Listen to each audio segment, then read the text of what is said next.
Alright, so it all started when the United States looked at a tiny island and said, this should be easy. But the problem was, that island was called Iwo Jima, and it hated absolutely everything that stepped on it. So Iwo Jima looked like just a rock in the ocean, but inside, it was a full hell DLC. The US said they needed the island for planes to land, and history responded with a very sarcastic laugh.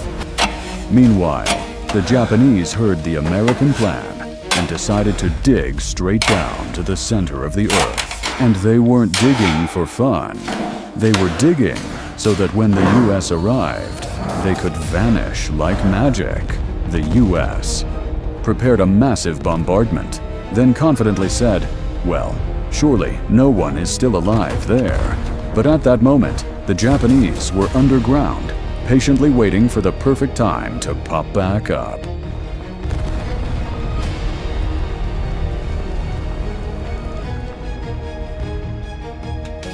So Invasion Day arrived, and Iwo Jima's beach looked calm in the way lies usually do. Because the moment American troops stepped ashore, the island officially started playing very dirty. And when American troops filled the beach, the Japanese collectively thought, okay, now it's our turn. But they didn't fire right away, because a little more silence would completely break enemy morale. Then suddenly, everything exploded, and the Americans immediately realized this was not a beach day. So bullets came from the front, from behind, and even from underground, like dark magic. But the biggest problem was the volcanic sand, which was so soft that digging cover was basically impossible. And while crawling and slipping, the Americans realized the ground itself had enthusiastically betrayed them. Meanwhile, the Japanese fired a few shots and then vanished, leaving behind a very annoying question. Where did they go? And why does this island have more tunnel entrances than a rat convention? So the US called in artillery support. But after the shelling ended, the enemy was still very much alive. And at this point, Iwo Jima smiled because the game had only just finished the tutorial. And very quickly, the US realized Iwo Jima was not an island, but a multi-story underground apartment. So every time they captured one bunker, another bunker was immediately waiting right behind it. And the Japanese would fire a few shots, then retreat underground, like a nationwide game of hide and seek. But this hide and seek had no counting, and the prize was unlimited free bullets. So the US brought tanks onto the island, but the tanks started getting shot from underground. And when the tanks fired back, the enemy had already politely moved to a different tunnel entrance. But the ultimate trolling happened at night because the Japanese crawled up for surprise visits. And before the Americans could even sleep properly, they heard sounds straight out of a high-budget horror movie. So everyone understood that safety was a concept that simply did not exist on this island. And Iwo Jima nodded approvingly because the inconvenience plan was running extremely smoothly. And then all eyes turned to Mount Suribachi because just looking at that mountain already felt exhausting. Suribachi was technically a mountain, but inside it was basically a military-grade beehive. So the US decided to climb it, and every single step charged a fee in sweat and blood. But the Japanese didn't wait politely outside. They fired straight from inside the mountain. And whenever one tunnel entrance was destroyed, another one popped out like a nightmare game of whack-a-mole. So flamethrowers entered the chat, and Suribachi started looking like a barbecue that nobody enjoyed. Eventually, the flag was raised, and America thought, all right, this must be over. But in reality, the flag was just a sign that the tutorial level had ended. Because the hardest part was the remaining 90% of the island, and it was still waiting. And Iwo Jima smiled quietly, because the early celebration was extremely entertaining to watch. And after the flag was raised, the US troops realized the real mission had only just begun. But instead of resting, they had to keep moving forward, and the island kept counterattacking. And the northern part of the island was just rocks and guns, so every step got aggressively welcomed. But when tanks went up there, they slipped around like they were competing in a skating contest, while the Japanese fired perfectly on beat. And during the day, the US captured ground, but at night, the ground decided to switch owners very quickly. Because the Japanese crawled up from the tunnels, then vanished again, leaving behind fear that was terrible for sleeping. But don't worry, because sleeping wasn't safe anyway, so the Americans learned to stay alert all the time. And at this point, Iwo Jima wasn't just shooting bullets, it was grinding morale into dust. But when the commanders looked at the reports, they started sweating and hating the island even more. Because every day that passed, the casualty numbers kept rising, and no one could see an exit. And as the casualty numbers kept climbing, US generals started looking at the island with deep suspicion. But the island didn't answer and just kept shooting, as if that was its only language. So, the question appeared, why were so many people dying just for a pile of volcanic rocks? And the answer was airplanes. But even then, everyone agreed the price seemed a little expensive. But right at that moment, B-29 bombers began making emergency landings, and the island proved it had a purpose. And the pilots were relieved, while the infantry stared at the ground beneath them with pure resentment. So Iwo Jima was saving lives, while at the same time taking lives in a very balanced way. But as the battle neared its end, the Japanese almost completely vanished from the surface, and only a few survivors remained, hiding extremely well, like a final level game of hide and seek. So Iwo Jima ended, but the feeling of victory was something no one truly managed to find. And when the guns went quiet, Iwo Jima didn't disappear. It followed the US generals back into the meeting rooms. But instead of nice maps, they brought numbers, and those numbers were very hard to swallow. Because if a tiny island like this was that bad, then what would mainland Japan look like? And that question just hung in the air, while nobody wanted to say the answer out loud.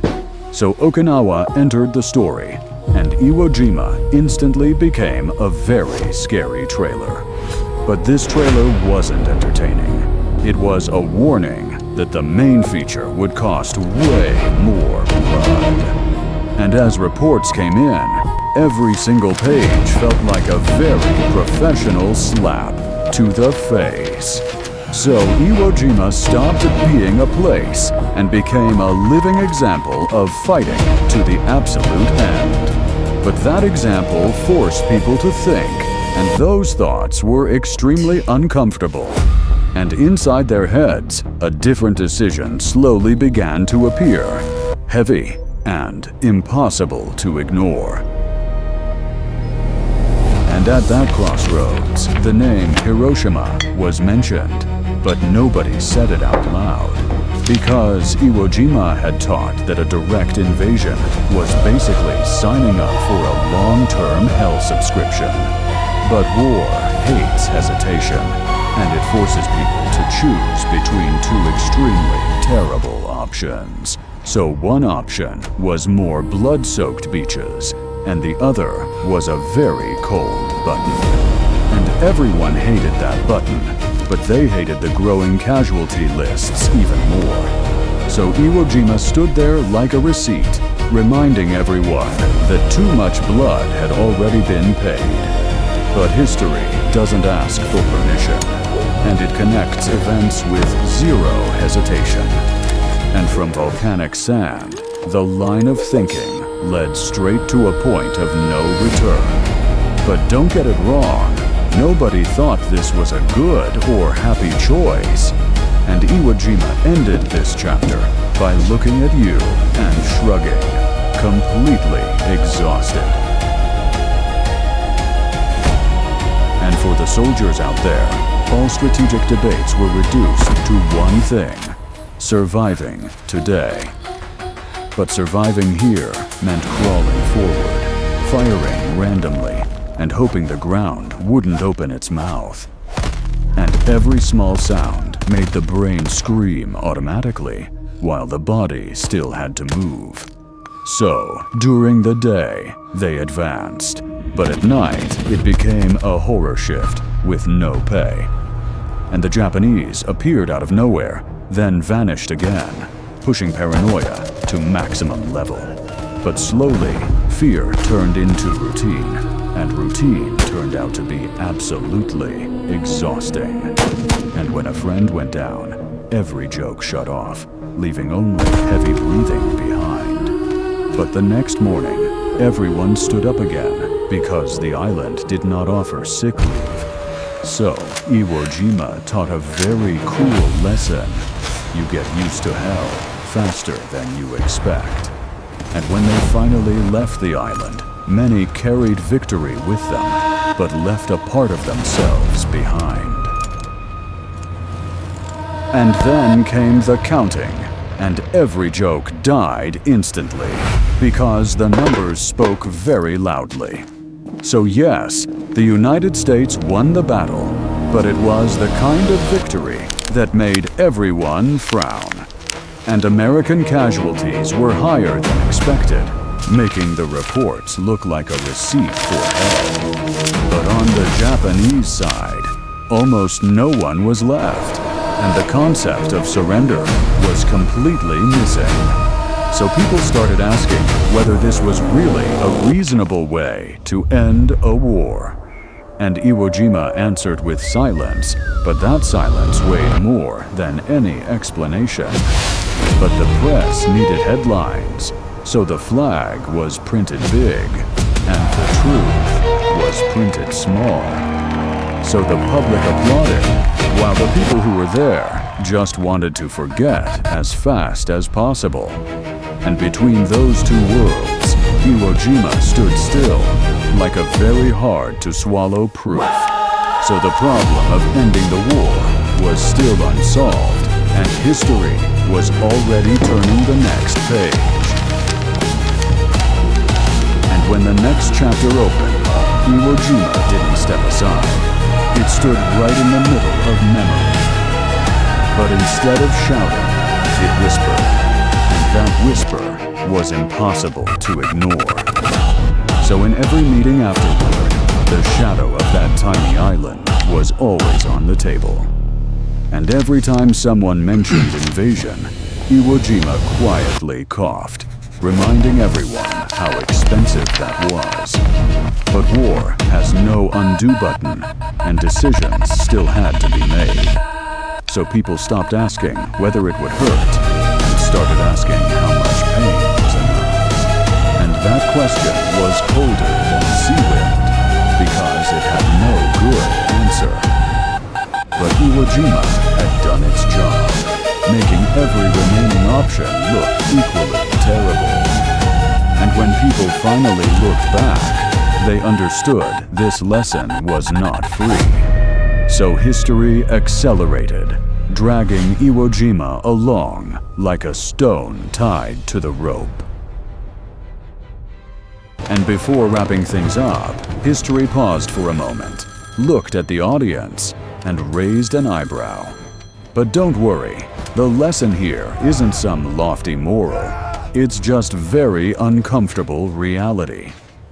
Because even a tiny island can force massive strategies to rethink everything. And if you think this is ancient history, the bad news is humans haven't changed much. But the good news is we can still laugh, and laughing helps swallow the lesson without choking. So Iwo Jima didn't brag about victory. It handed over the bill and asked who was paying. And that bill didn't come with a discount, but history still made you sign it. But after signing, at least we remember, and remembering helps avoid repeating it. So the story is almost over, but the aftertaste is sand, smoke, and a long sigh. And before the final scene, we return to the beach, just like history always does.